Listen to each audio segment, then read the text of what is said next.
Bonsoir. Alors, je vais d'abord vous présenter le thème de cette discussion, de cet échange, parce que j'ai invité des gens que je connais bien depuis des années, qui font de la radio, qui font pas de la web radio, qui font de la radio.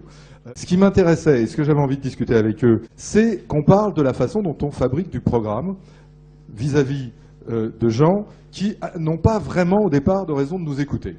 Caroline, donc c'est la Fabrica News, c'est ça, et vous lancez un journal d'entreprise, c'est ça? Nous, on est une agence de presse et on fournit de l'information en interne aux entreprises. Donc c'est de la radio d'entreprise, mais d'information. Ouais. France Info d'entreprise. Voilà. Donc deux types d'informations.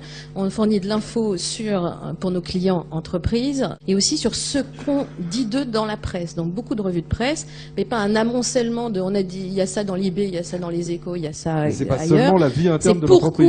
Non, pourquoi est-ce qu'on a parlé de vous comme ça dans les Échos? Ça, c'est vachement important pour eux. Ça, c'est des revues de presse assez précises qui s'adressent vraiment aux directions générales, c'est quotidien.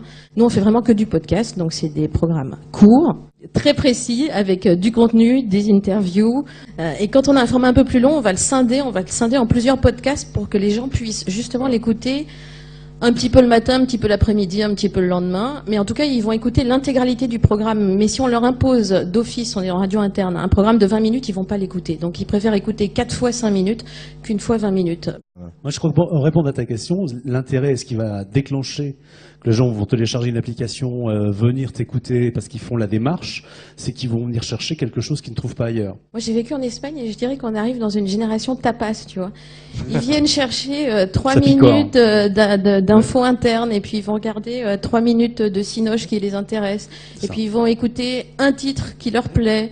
Et il faut plus penser la radio. On est vraiment dans la délinéarisation totale. Tu m'amènes à la conclusion. Je m'y attendais. Voilà, absolument, tu me tends une perche. Les produits que nous sommes en train de fabriquer sont la radio de l'avenir. C'est qu'on va fabriquer des gens qui vont plus écouter du flux, mais qui vont écouter leur propre syndication à partir de tout ce qu'on aura fabriqué. Il faut trouver des contenus super ciblés pour faire venir nos amateurs de tapas. Et c'est là où il va falloir aller les chercher pour trouver des sujets qui vont les intéresser. C'est une belle conclusion. C'est génial, c'est le retour du contenu, tu te rends compte? Oui, je demande que ça, moi.